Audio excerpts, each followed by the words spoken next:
السلام عليكم ورحمة الله وبركاته. كلنا شفنا مباريات الأسبوع ال18 في الدوري العام امبارح وأول امبارح. شفنا مباراة الأهلي وشفنا مباراة الزمالك وشفنا مباراة بيراميدز.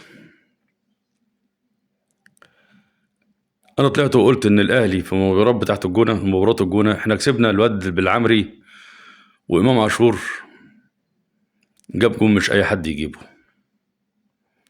وطلعت قلت معاكم إن في ضربة جزاء للجونة بتاعة ياسر إبراهيم، طلع بقى 4 ضربات جزاء. اللي علق لي على الصفحة بتاعتي ده 4 ضربات جزاء. انت حقاني وقول 4 ضربات جزاء. المهم ما علينا. كلكم شفتوا امبارح مباراة الزمالك، الشوط الاولاني يخلص 3-0 لحرس الحدود، وانا اقسم بالله مش عاوز الزمالك يتغلب، انا عاوز الزمالك يفضل كتف في كتف مع بيراميدز لحد المباراة بتاعت الزمالك وبيراميدز. امبارح حرس الحدود عمل كل حاجة في الشوط الاولاني، والزمالك جاب جون ما يجابوش غير الواد احمد فتوح عشان لعيب مهاري، ما يقلش مهارة عن الجون اللي جابه امام عاشور، الكرة بتاعت الهيد انا بحسبه ناصر منسي، وربنا كرم والزمالك فاز. بس تشوف عمرو الجنايني وجنبيه محمد الاتريبي بتاع نادي البنك الاهلي، يبقى ليه فريق بيلعب في النادي ويطلع بيرقص مع عمرو الجنايني فرحان بالهدف، وانت فزت على بايرن ميونخ. انت فزت على بايرن ميونخ. انت عندك في كوره مطلعها الونش من على الخط، يا ريت تقولوا الصح، ما تزودوش في الفاضي. الزمالك امبارح ما كانش يستاهل الفوز، ولا بيراميدز يستاهل الفوز. انا اول مره اعرف ان في رمضان تعريص، يعني الحكم المعرص اللي اسمه معروف ده، انا مش عارف هيقابل ربنا يقول له ايه في طرد اللعيب بتاع سيراميكا. ذبحت لعيبه سيراميكا بسكينه تلمه. ادي الكوره في مصر، واللي وصلنا للمرحله دي الكابتن بتاعنا احنا، الكابتن بتاعنا. انا ما بحبش اتفرج على مباريات، بقى امبارح اتفرجت على مباراه الزمالك بس بالعافيه بالصدفه. في لعيب اسمه محمود العربي، اوكا، وبيلعب طرف شمال، اقسم بجلاله الله الكره بتطوعه زي ما بتطوع الواد امام عاشور. عمل كل حاجه في الكوره امبارح قصاد الزمالك. لعيب عنده 23 سنه، وكان في بيراميدز، كان في الداخليه الاول وراح لبيراميدز، وبيراميدز سابه راح لحرس الحدود. يا كابتن محمود، لو انت قعدت تتفرج على المباراه، او اي حد من لجنه السكاوتنج بتاعتك يشوف اللعيب ده، يعني انت كده، انا دلوقتي لما بقعد اتفرج على اي مباراه بقعد اشوف في لعيبه ايه تصلح للنادي الاهلي. انت عندك محمد رضا بوبو، خلاص بيراميدز باعه لسيراميكا، وانت سيراميكا حبايبك. يا ريت محمد رضا بوبو، انت كنت عاوز محمد رضا بوبو قبل امام عاشور، ولو كنا جبنا محمد رضا بوبو اقسم بالله ما كنا هنجيب امام عاشور. ومحمد رضا بوبو بيلعب جماعي احسن من امام عاشور. ادي عندك محمد رضا بوبو، وعندك محمود العربي اوكا، كده 2 لعيب. وديانج خلاص مضى فالنسيا.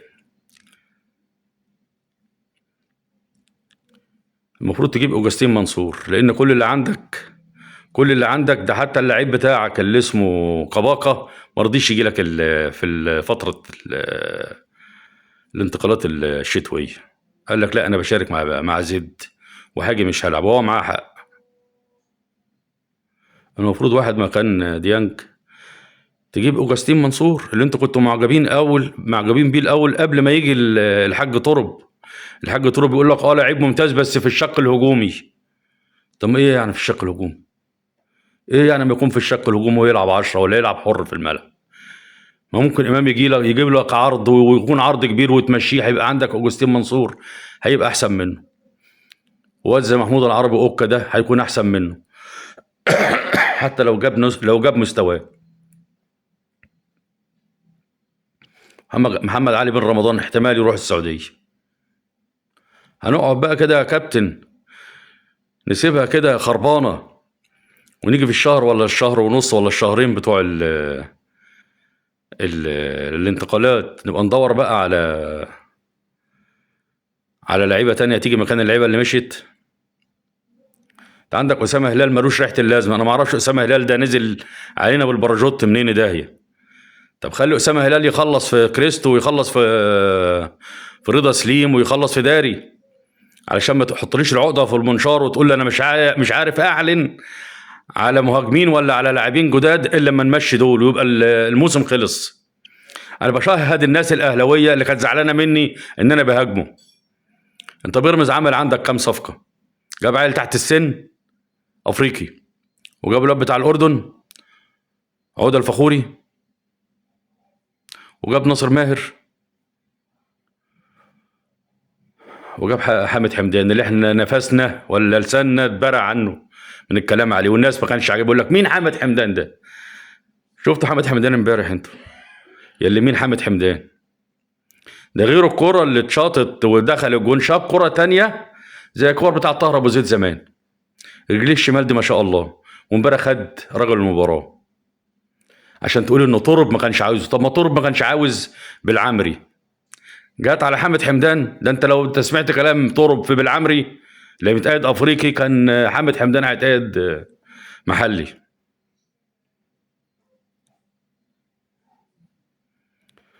انت عندك، انت قلت ان انت يزن انه عماد كنت مضيته، هيبقى متاح قدامك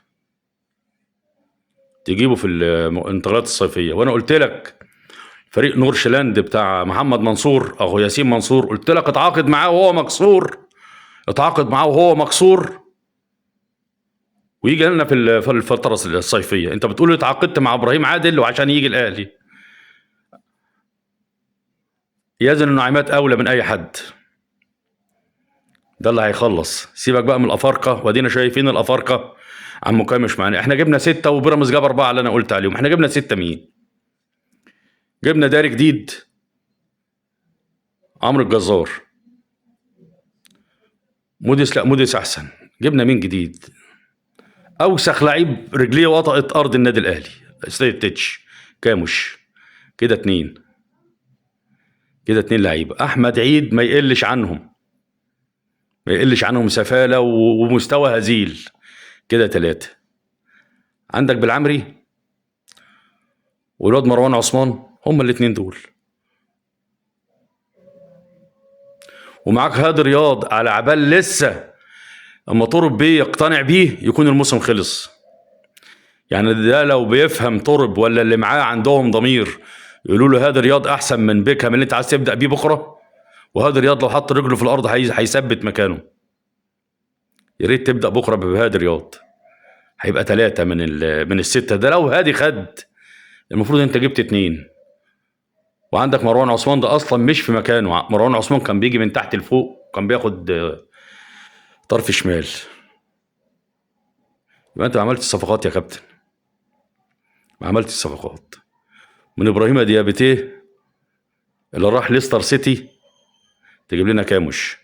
وللاسف اللي تسبب في كاموش يجي 70-80% كابتن سيد عبد الحفيظ هو اسامه هلال. يا كابتن سيد انت كنت خلاص عملت كل اتفاقك مع الواد ميمي اللي هو بتاع العراق، ورجعت رضخت لاسامه هلال. انا ما اعرفش اسامه هلال ده ايه. والنهارده يقول لك احنا هنعمل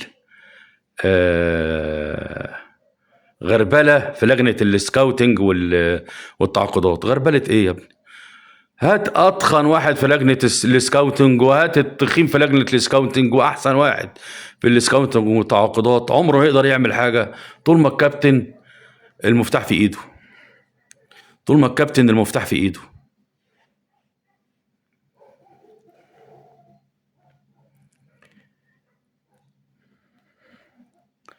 وربنا يستر على الاهلي، وربنا يستر على الاهلي. اللي ظهر دلوقتي في الدوري محمد رضا بوبو، وقدامك تجيبه.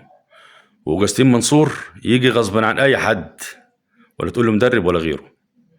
والواد اللي اسمه محمود العربي اوكا، ويزن اللي انت قلت عليه متعاقد معاه.